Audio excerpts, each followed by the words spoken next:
Yes, yes. Hmm. It's a page called Mira Foundation. Oh, acha.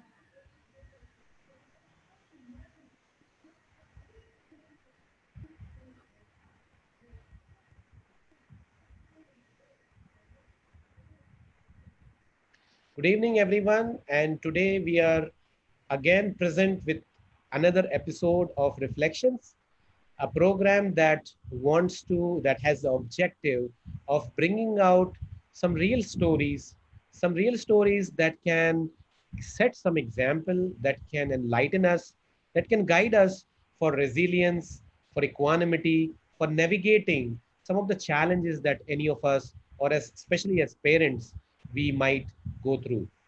This program is not prescriptive of anything specific, neither it recommends any center or therapy or place to go for, but it is rather a way of connecting with people, a way of creating a sense of community, creating a sense of ecosystem with all those who are in the same journey in a way, working with children, working with their challenges, working in that whole process with our own challenges as well, be it be professional, be it be parents, or be it be anybody who is concerned with difficulties, developmental challenges, and children.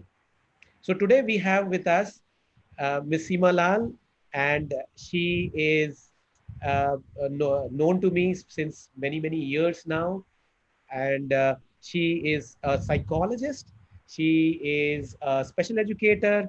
She works for children with difficulties. She is a mother uh, who who had her own journey, who had her own experiences, exposure to certain similar things as her profession was, and she's also an active researcher as of now. So, inviting and welcoming you, Seema Lalji, and I would want to start with to know about a little bit more in detail about your journey as a student of psychology, as somebody who went on to becoming a professional, and then also who became a mother. What Okay. were your what was your journey about? What was the things that you could kind of summarize in that journey? Okay. Firstly, thank you so much, Manish ji, for this opportunity. Because, yeah, you have been a great support of Together We Can on our journey. So this is very grateful for all your help so far and ahead as well. So, yeah, starting as a student, I think it was wanting to understand myself has probably pushed me to learn psychology, because I was not a very easy teen myself and not a very easy young adult so I think it was more about understanding people and understanding myself, which probably led me to graduate in psychology. But post the graduation and masters, moved to special education. Now thinking of it, probably because children was an area of interest. But the minute you became a professional, when I did my special ed course and you get this RCI license, suddenly, everybody is like blessing you. Wow, you're doing such noble work, suddenly you develop a halo around you, just because you're working with the most vulnerable population, which is children. And I think as a young adult, then I was very flattered, ego boost, you were like, okay, you're going to change the world. And My first work was in Tamil Nadu, and in Tamil Nadu, the people really treat you like God. So it's really worshipping, especially when you're going for community work. So that was a very so for me, professional means you are sorted, you know it all, you are there in a position to help others. So the hierarchy was very clear. That was what I started off as a professional, which was shot down very soon into my career, where I realized one of my teachers, probably she doesn't realize it now, but there was a child who developed a very strong dependency on me, because only if I work with the child, he would work. So for me, it was very flattery. Even the mother was very happy. Child is very happy with me. Child is progressing also.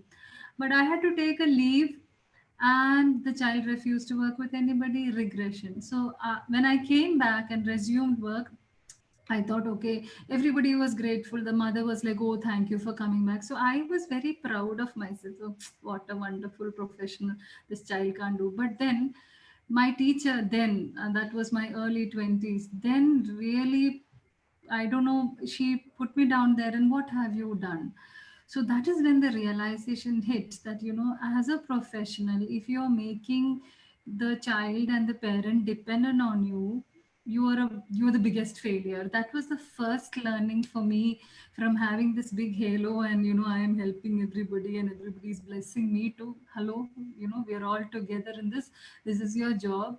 Your job is to make sure that the others, that's your job, that they're not dependent on you. So that was the first realization. But then I changed jobs. I moved a little bit to mental health and adults briefly. There also, it was with the Banyan. So there, Vandana and Vaishnavi, I was working very closely with them.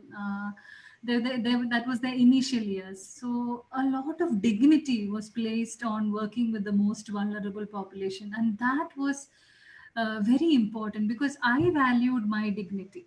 So why shouldn't I value anybody else's? Why should we see it differently for a child or anybody else just because they are dependent?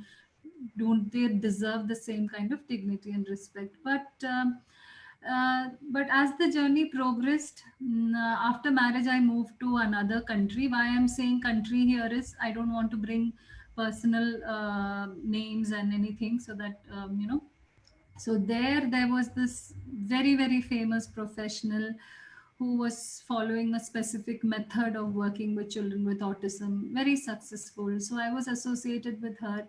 I was going for home visits. That's when I started home visits and got to know what actually happened inside homes. Earlier, the child and mother is coming to us in a clinic. That's very, very different when you are going for home. That is when I didn't have children of my own. I was very young. So I would go to several homes, and then I realized that a lot can be done within homes. So unknowingly, though I was asked to go there only to work with the child and come back, I just started working with the mothers, telling them that, hello, it's nothing, it's not rocket science, you can do it.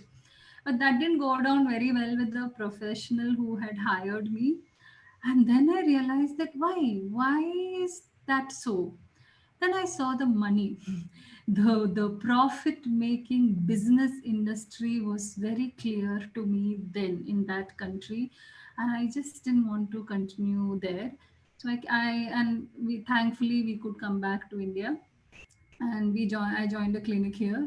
But then I completely stopped working directly with children and decided that I'm only going to be work with mothers. At the same time, I became a mother myself. And then, all the more reason that I knew for sure how much a mother can do. And my son did have significant difficulties with language.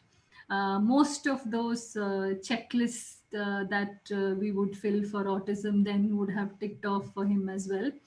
But I didn't see myself panicking. There was no diagnosis because I didn't take him for any assessment because I was a professional myself. I had all the teaching aids, the flashcards, everything I had with me because I was working. So for me it was a very natural. There was no this, oh, getting a diagnosis, grief, shock, guilt, nothing happened. So then I thought that, hey, if I can do that with my child. It took me 4 years. It took me 4 years of extensive one-on-one work with my child, with no support from anybody. Nobody knew. Even now I rarely talk about it because if I talk about it now, people will dismiss it. Oh, chumma, she's, it was a, just autism is not curable. Of course, that's what we learned. So for me, then that was more intriguing. That first few years that I could work made a huge difference. He's 14 years now. So that is when I realized the extent of vulnerability of a mother. At the same time, the amount of power that a mother has. So these two were like contrast and clashing. And I was wondering what is happening. That's when we moved to India, and like I said, I started working with mothers. But all these mothers were going to therapy centers. They would come to me only to find out what do we do at home. So I said, hey, you're going to all these therapy centers and still you don't know what to do with your child at home. So why are they still coming to me? This was very intriguing, but trust me, I never questioned it. I thought, okay, let them come. I never really thought much about it. But soon the mothers started telling me not so good stories about what was happening inside, or they even told me they were not even inside in the first place. They are not even inside a therapy room. This is, I'm specifically talking about Kerala. So that intrigued me, but no mother was willing to talk about it for years. And I also felt that, okay, what can I do? Because I am not the direct affected party. So what will I do unless at least one mother speaks up? So they would change from one therapy center to another, and this would continue until fortunately or unfortunately, Preeta, who's also one of the co-founders of Together We Can, Preeta's son, he broke his arm. He was 6 years then, broke his arm during a therapy session. Uh, that is when, some point you reach enough is enough, right? After a lot of things, you reach a point where that's it. I'm done with this. I cannot take it anymore. And thankfully, Preeta also reached that stage around the same time, and it clicked. It just clicked that, Preeta said yes. I said, Preeta, can we please take this up? We didn't know what exactly to do, but she said yes. For me, that one yes from a mother was enough. That is all that we need to turn the vulnerability into power. And once that power comes, then there is no stopping. That I really realize that there is no stopping. And that is I think that's where we managed to reach this far, because uh, I think we had enough of being vulnerable. That was the thing. Yeah. So that's in brief how we reached till starting TWC. Sure, sure. So, like you said, that you had pretty long journey before even you became a mother as a professional. Also, you have seen the profession, you have seen professionals very closely, Yeah. and then you had a mother, and you also had some brushing up with the challenges or the challenges that a mother might face when their children have developmental delays or Delays. difficulties. For some amount of years, you did had the similar situation with you. So how did you then kind of switch or think of going towards activism from being a professional and a mother? What made you kind of have that feeling to say it's not just about only about coping with my own child. It's not just about coping. It's not just about managing my own mental health or managing or uptaking the skill deficits in my child, but it's also about actually doing something much more than what I am already going through or I have already seen also. So a Yeah. lot of people will have an exposure or will see things happening around them, but would kind of, in a way, kind of not really accept, but they're aware. They're aware. They know it, but then life goes on, right? Yeah. Yeah. So what made you kind of take a decision and think and decide that I need to take up activism?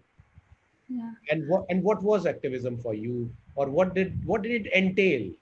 Yeah. Right? What did it entail in the first initial phase? Um, I think it was more of not a choice, but it was.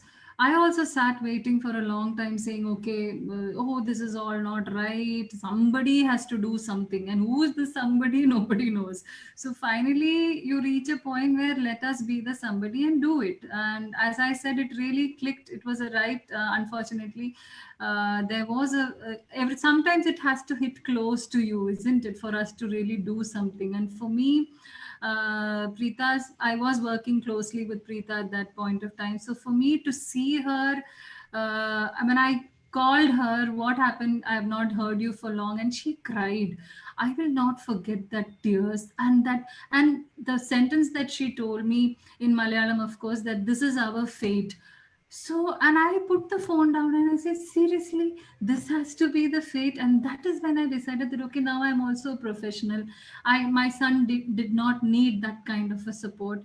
So what we thought of doing, let's start meeting the professional and find out why is it that they cannot allow parents inside? What happens if a mother or the father sits inside and sees the therapy and supports the child and learns what they need to do? What happens?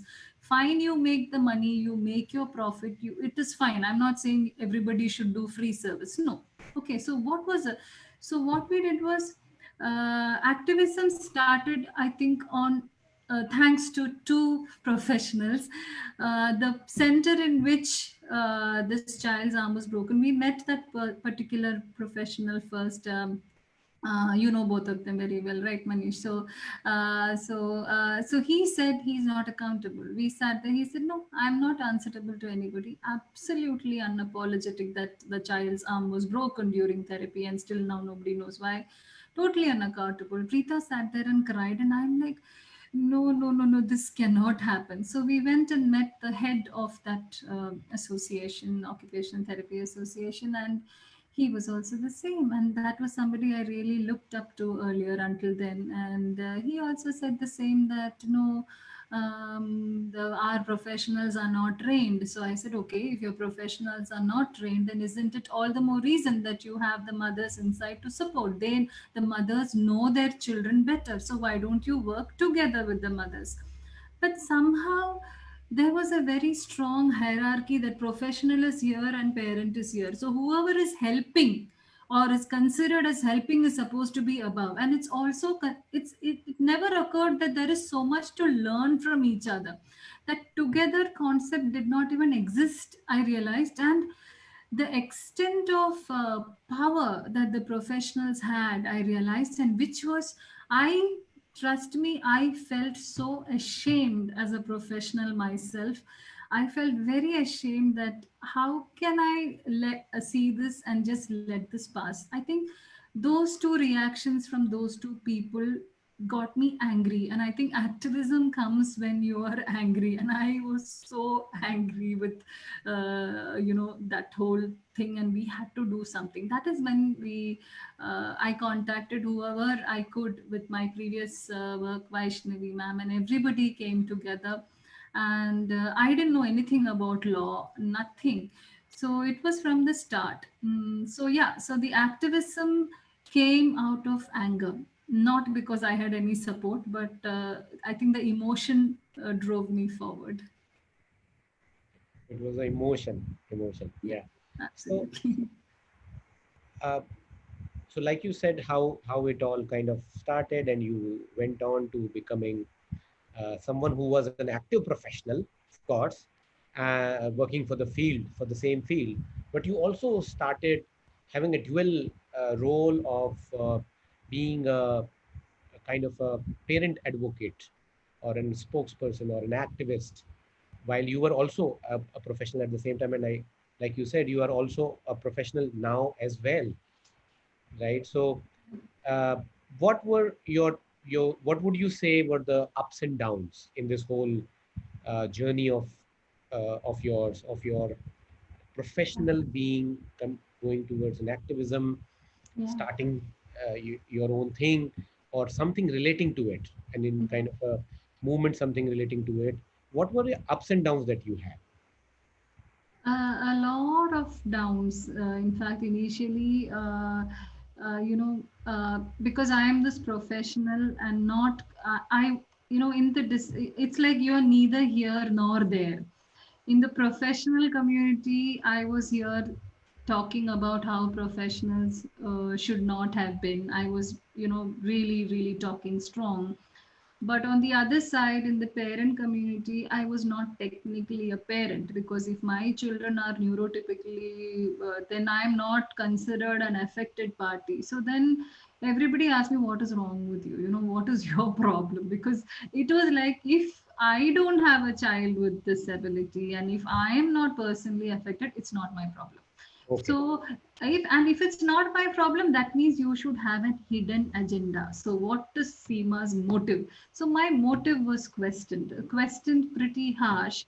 again by the unfortunately one person again tried to turn it as a personal battle against me. I was individually targeted, and the biggest a low point for me personally was the huge Facebook trolling that happened on the Kerala Occupational Therapy Association page when I it really affected me. But then that is when everybody around me, I saw the power of the mothers who were around me. They totally took on.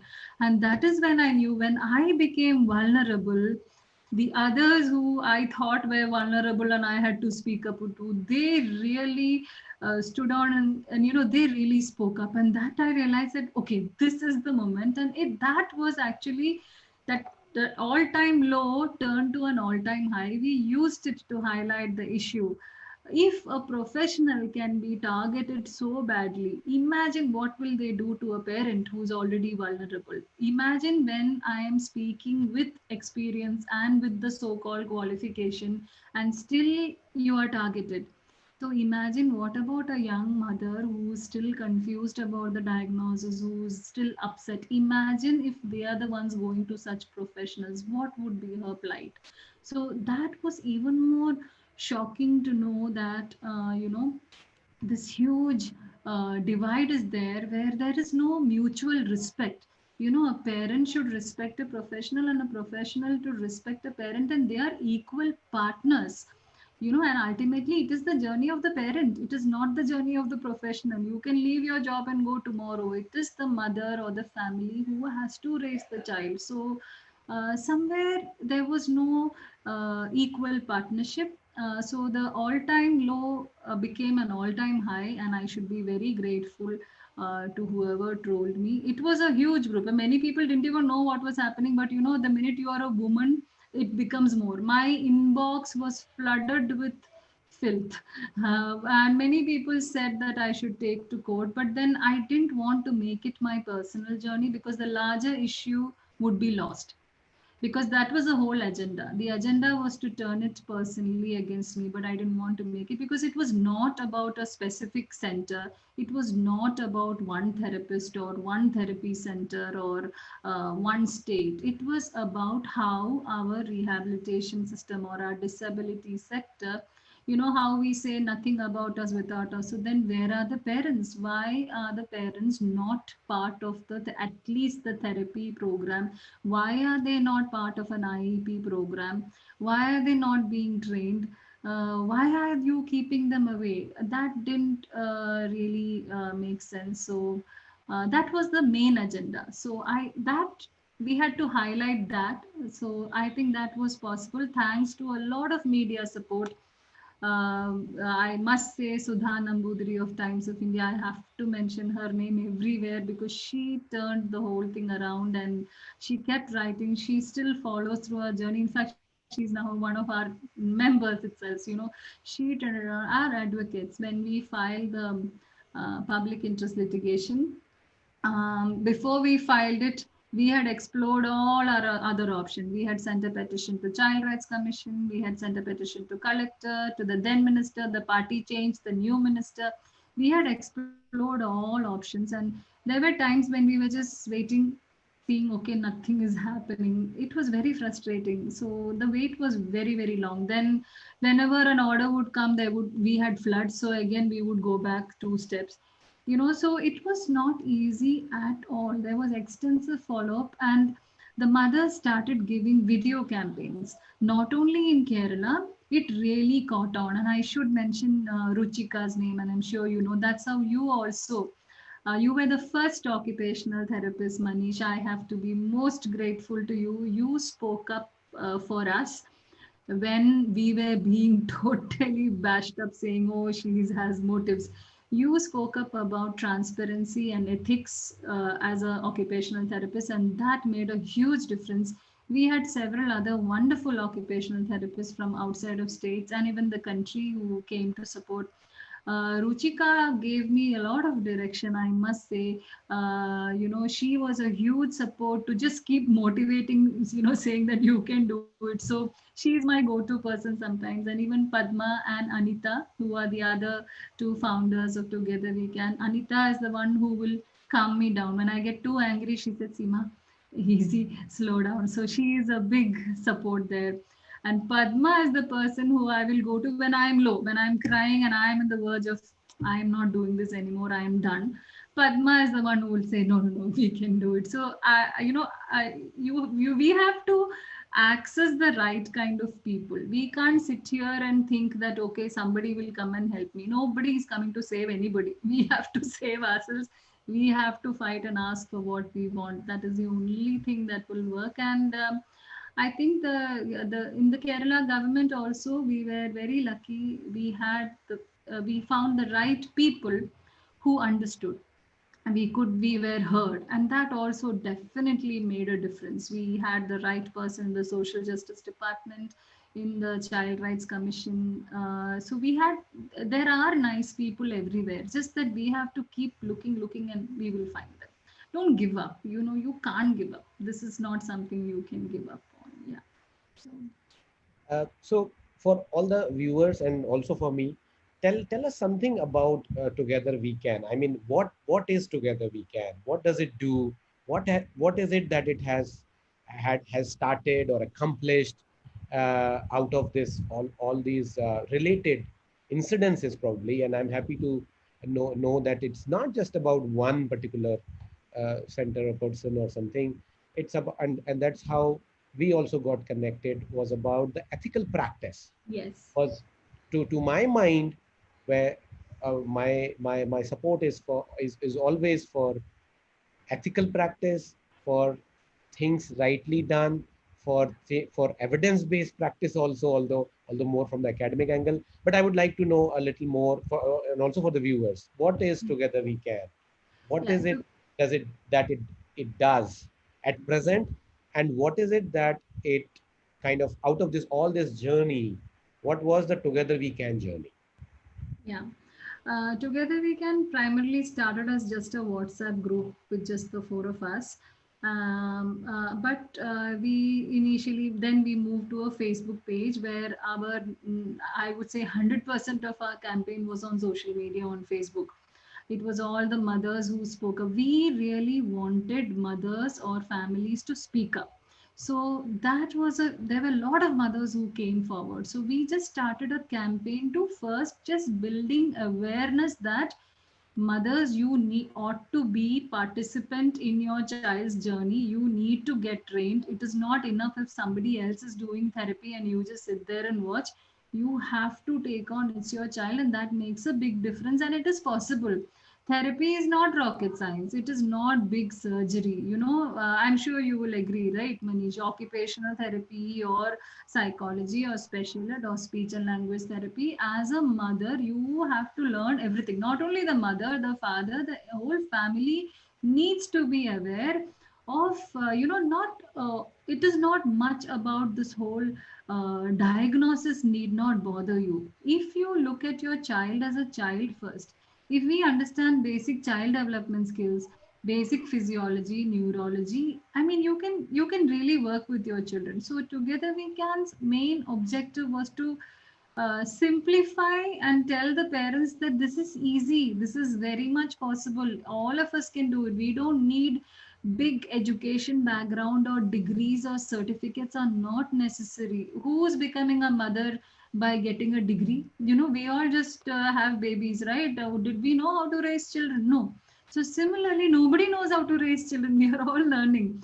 And also, we wanted to tell the mothers that as professionals, we don't work with one child for the rest of our lives. We work with multiple children for little times, but we have probably the knowledge of skills and strategies and things like that. But that particular child, who has more knowledge, the professional or the parent? It is the parent. It is always the parent.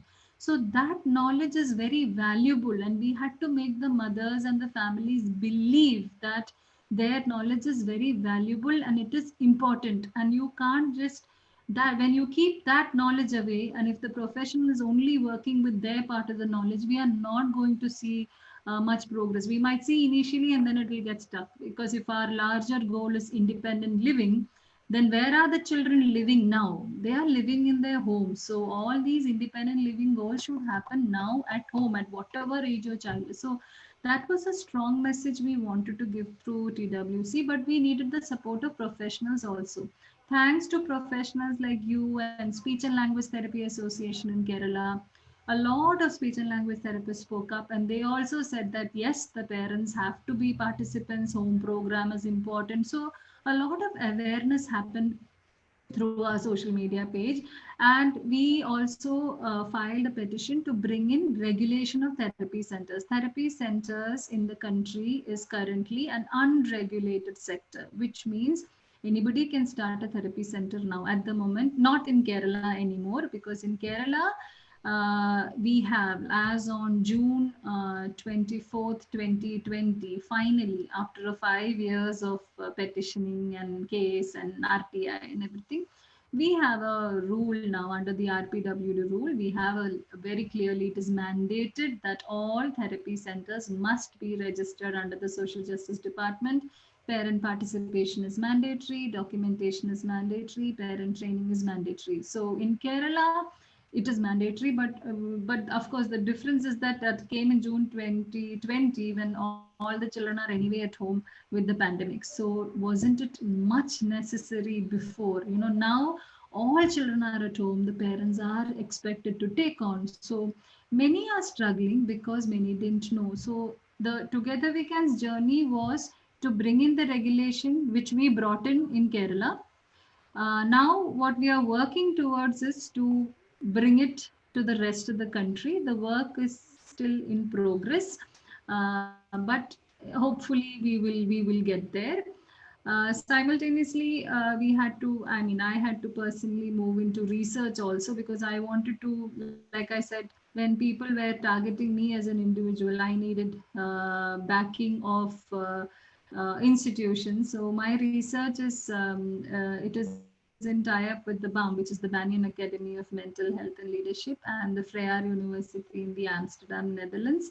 So their research is a transdisciplinary research which talks about how all the stakeholders are equal participants in making, whatever, everybody's role is important. So that is what Together We Can is all about. It is to say that if the child is in the center, all of us are working for the safety, dignity, and well-being of the child. We all have much clarity on our objective.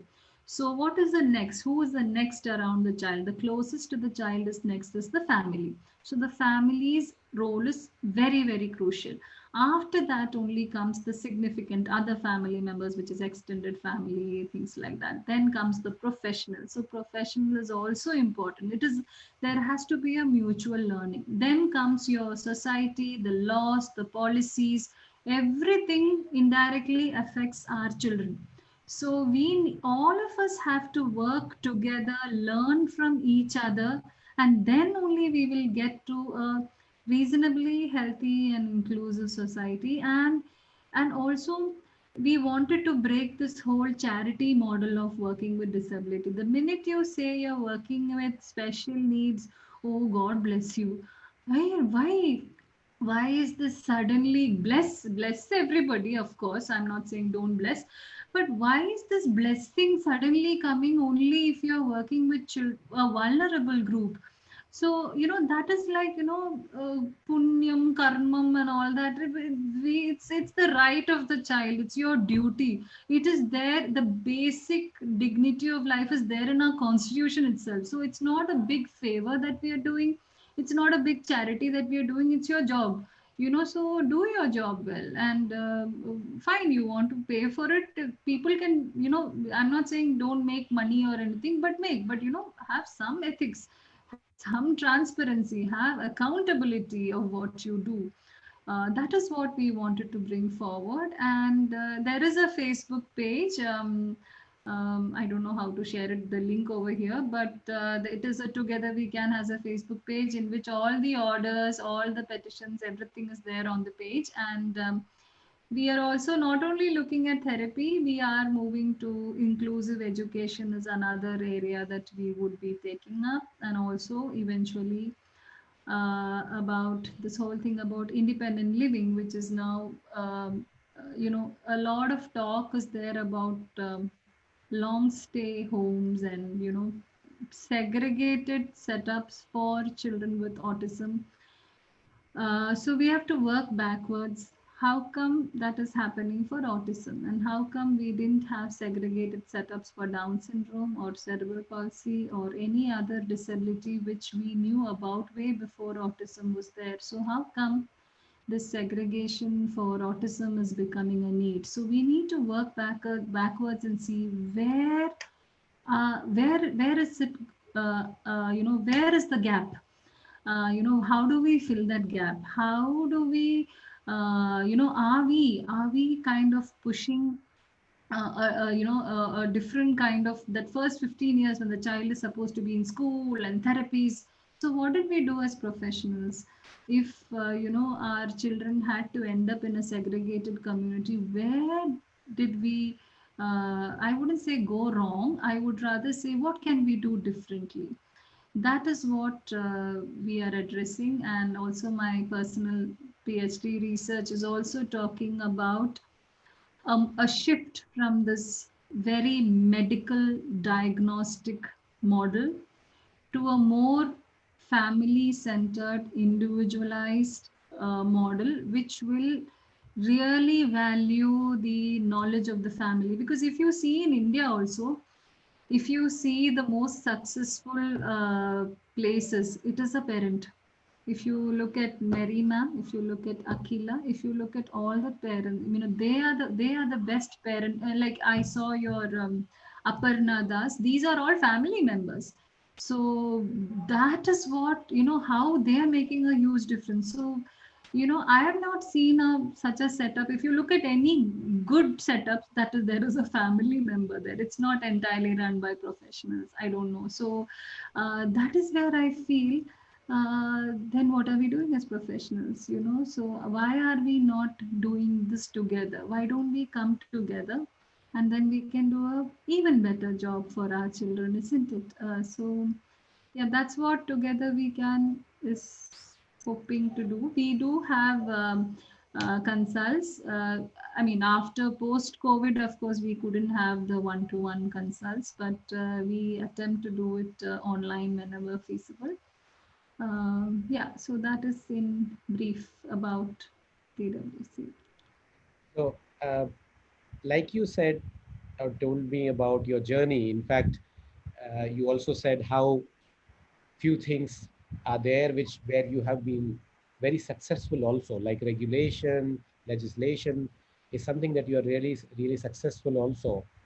I also want to share with you that actually even the therapists have really welcomed your success, your victory over getting regulated or getting some regulations over therapy centers. I myself had received so many messages from therapists of active members, therapists of Kerala, Yeah. actually celebrating, Okay. celebrating that the regulations have actually come out, and the regulations have actually come into, it's the first step to Yeah. actually get into the implementation. I'm very sure that it's not just about you or your close friends or your the parents community, even the therapist community have Yes. Yeah. really welcomed your success and the actual thing that has been Yeah. accomplished in terms of Yeah. getting regulated. Yeah. And I was just wondering that how vulnerability is so close to our field overall. It's not about occupation therapist or psychologist or anyone. The whole field of this of parent and children and the therapist taken together as an ecosystem Yeah. are so close to the word vulnerability, because there are several types of vulnerabilities like I was discussing earlier before this program. Yeah. In fact, even the therapists themselves are so vulnerable Yeah. that people like occupational therapists, even after they might be doing the noble job that you were saying, that there is so much of a nobility in our jobs. Why should there be nobility? There is, I mean, I am trying to say that let us not attach nobility. Let us believe that we are just doing our jobs. It is the right of the children. So let us not attach nobility or a halo to anything that we do. We are trying to break that nobility, Manish, because you So know, even after, that kind of value addition that therapists have, yeah, I I feel and I understand and I see that therapist, the occupational therapist, is ultimately left to fend for himself or herself. okay, There is not much support that the therapist gets from probably the government or structure or system. It's not that the therapist does not want to get regulated, because so many states have their own councils, state yeah, councils yeah, already formed, and yeah. they are being formed by therapists as an initiative, Mm. and they are so happy about being having a part of the council, Yeah, because if the therapist who is genuinely working, ethically working, transparently working, yeah, at least these therapists will have an ability to advocate themselves, to yes, advocate their own work. yes. What I see as of as of today, is that because these therapists are left to fend for themselves, Hmm. sometimes there is an unawareness, and sometimes the marketing throngs just take over, and Yeah, yeah, they just take the benefit out of the yeah, therapist and the therapist skills and the yeah, work that they actually want to do.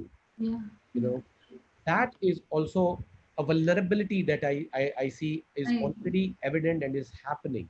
Yeah, And yeah, the other vulnerabilities, like I said, is about children, like you said, parents and children taking therapy. I myself, I'm aware of, like I said, that there was it, a child having special needs, but a child having special needs who is a girl is hmm. perceived as having even more vulnerability by the family itself. Hmm. Hmm. That sometimes they may or may not even offer or come up for inclusive education, for vocational training, for therapies, for any kind of programs, just because they feel, how is she going to manage herself relative to to the whole mindset of that the girls are typically more vulnerable. I have seen that as well in parents, that their vulnerabilities or feelings of perception of vulnerabilities itself is very close to them, maybe gender wise or otherwise non-verbal, being non-verbal or having speech problems. So Seemaji, then what's the way ahead? What are you thinking, what are you planning, what are you trying as a vision? What's the way ahead now for all the parents, the community as a whole, that Yeah. includes the whole ecosystem? Yeah, I think for the parent, because mostly we are working with mothers here, I think the vulnerability starts with first being a woman, then being a mother. It increases because suddenly you're having to give your, I'm talking about the majority, I'm sure there are exceptions, no doubt. You're having to give up your career, and then you have a child who is labeled as different. You get a diagnosis. Most often the blame comes on the mother, saying that it's something because you did something happen. So dealing with all of that is not easy. There is a need for support, so a support system has to come up from the parent group itself. No, and not only that, it can't be always the women. What has happened? The father's role is exceptionally crucial, and I was so moved by, you had interviewed Dabashish also, so he explained it so beautifully. So I think everybody must watch that video on what fathers can do. So it has to be a together journey from there onwards. And to your question of what can professionals do, and if a professional is feeling vulnerable, the best thing is to do is keep the parents together with you, train the mother. It is when you start working with the child, the children, and you feel that, oh my God, is somebody going to question you on your ethics or transparency and accountability? There is no need for vulnerability if you are open and transparent. Have the parent inside, train the parent. So after some time, the parent doesn't need you. So I would say, why not all the therapy centers or therapists become parent training centers or parent empowerment centers? Then there is the question of vulnerability. We are together in this, so we support each other, so together we can is never going to start a therapy center, but what we do is parent empowerment. We are not working directly with any child or a person with disability. We are working with the parents or the families to say that we are only facilitators.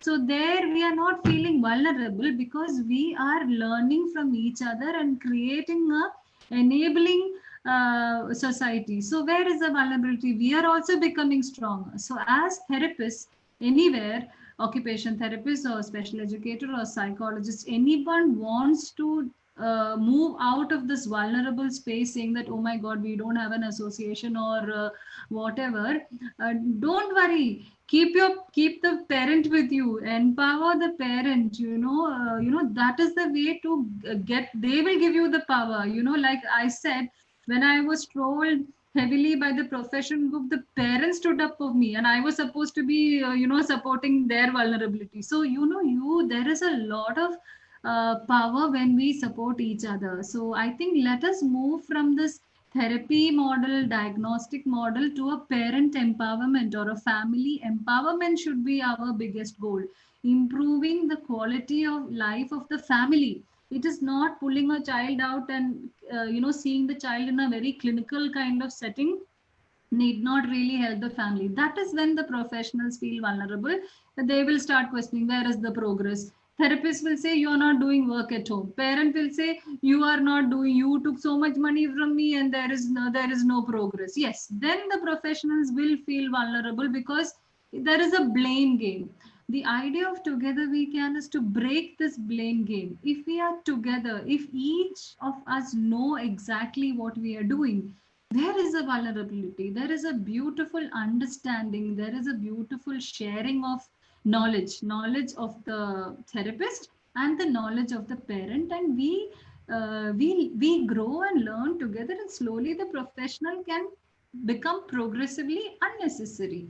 That's what together we can does. We are working with families. Thanks to COVID, because a lot has moved online, we are able to see the fathers also. So far we rarely got to see the fathers because they're making money for these therapies. So now when you empower the mothers, they should need us lesser and lesser. So I don't understand why should the professionals need not feel. If anybody is feeling vulnerable, come contact together. We can work together on how to move forward. It's possible. It is surely possible. Yeah. I'm sure. I'm sure that would be an good and nice way. There could be certain models that can be developed, uh, that are not just for empowerment, but also making sure how like you said, the community-based work is, of course, an onus on the parents still. The actual community-based work is done by the parent themselves, and And the community. Yeah. and the community. So can there be models that can be, like the word together we can is, can the entire of these models of professionals, parents can go together? In fact, occupational therapy has a very established model which is called as family centered intervention, and it Yeah. is part of our textbooks. There's nothing, it's not that we as therapists are not being aware of the global way of doing interventions or the research that is in the background. And they all talk about family centered intervention. They also talk about child centered intervention, where they say that the child would be the center and the family member would be a team member Absolutely. Yeah. of the whole. This is and already an existing teamwork Yeah. models Yeah. in our It's in our all textbooks, existing. Yeah. in True. in True. all of our textbooks. So Yes. I'm sure it's a matter of believing it Intent. It's believing a in it, matter of guiding it, intent. Yeah, and true, true. then taking it forward in a way that is beneficial clinically also, Yes. professionally, ethically, transparency wise as well. Yeah, yeah, yeah, Yeah. totally, totally. There are a lot of comments on the FB page. I'm sure there are not many really questions as such. One of the comments by Kavita George is, I think inclusion is still a dream for many. I Yeah. think there should be more trained resources, Hmm. and Yeah, also more parents should get trained to make the right decision and right time, or at right time, i yeah. I assume. So mm, there are comments, there are some kind of reflections on it. I don't think there is any questions here, but in the end, if you would like to end up with any kind of a message for the parents who have viewed the program and who have commended, they all have applauded you as well, as to say more power to you. So I'm sure they all stand with you. If you have any concluding message for all the parent community. Concluding message would be what my thesis is also hopefully going to conclude. So I can say it's evidence based very soon. But to put it briefly, I would say our current diagnostic medical model is built on a checklist of deficits. It is labeling a child based on a long list of things that the child cannot do. Okay, so obviously, any parent is going to go through the whole grief process. But if we, all of us, can come together as professionals, parents, and of course the child, and safeguarding the dignity of the child and find out what is the strength of the child, let us build a beautiful strength based model. There is a lot that the child can do. So let us look at a basic, good old, go back to the older textbooks, which only talks about basic child development skills, just how your brain works, how your physiology works, and use it specifically to your child. Because no two children are the same. Even if you get the same diagnosis, it's not the same. So let us not be so stuck up in this medical diagnostic model. Let us work with children together with a strength based model, because and with true intent. Inclusion can start with intention. It has to start with, like I say, the five eyes. It has to start with intention. It has to, and who has the most intent? The family, of course. It has to start with the next eye, which is in-depth knowledge about the child's interest. And who has that knowledge? The family has that knowledge. It has to start with a lot of interaction with the right kind of people. Interacting with who? Professionals, society. And who has to take the lead for interaction? Again, it is the parent. So let us not leave the parents or the families who are considered as beneficiaries, because I think all of us benefit in the process as a society, and it is a right. And let's do it. We can, and together we can. Sure. I have an interesting comment from Kavita George, which could be a food for thought Mm-hmm. for you, for all of us, just to conclude. And she says, but here I would like to mention that not all parents want to, or rather have the bandwidth to work with the child. Without coming across as being biased, I do find that parents in South India being far more to being trained and being involved in the child's intervention. However, it may not be in other parts of India. That's a You know what that message says? uh, It message says, Seema Lalji, when are you coming to North India? Make a base here and start working here and Manish here. ji, you are there. You are going to take the lead. And I think if a parent does not have the bandwidth, we need to find out why. What happened? What is the vulnerability of the parent?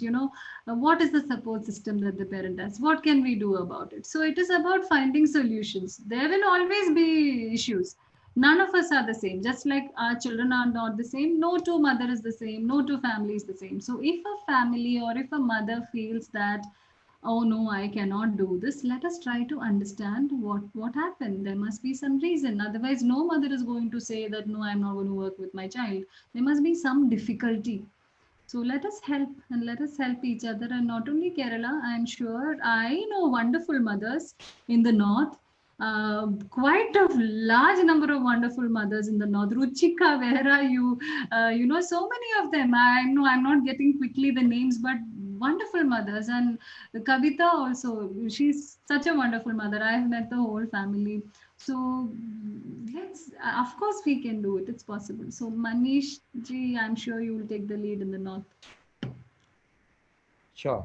I think with that we would like to conclude this program. We are just in time, Yeah. and I would say all the best for what you have already started, what you already accomplished, and what all the vision is. I think it is the whole ecosystem needs to be improved. Like I said, I firmly believe that even therapists are not different. Any therapists are Yeah. not different in this kind of process. They are very much like parents, like Kavita ji said. There would be parents who might not be available Yeah. psychologically, physically. Similarly, there would always be therapists. The whole ecosystem can't be perfect. There will always be certain things which needs to be ironed out, which Mm. we again and we will iron out as together. Together. That is Absolutely. right. Thank you so much, Manish ji, for this opportunity. So, Thank you very much. good night, everyone. Good night. Yeah. Thank you.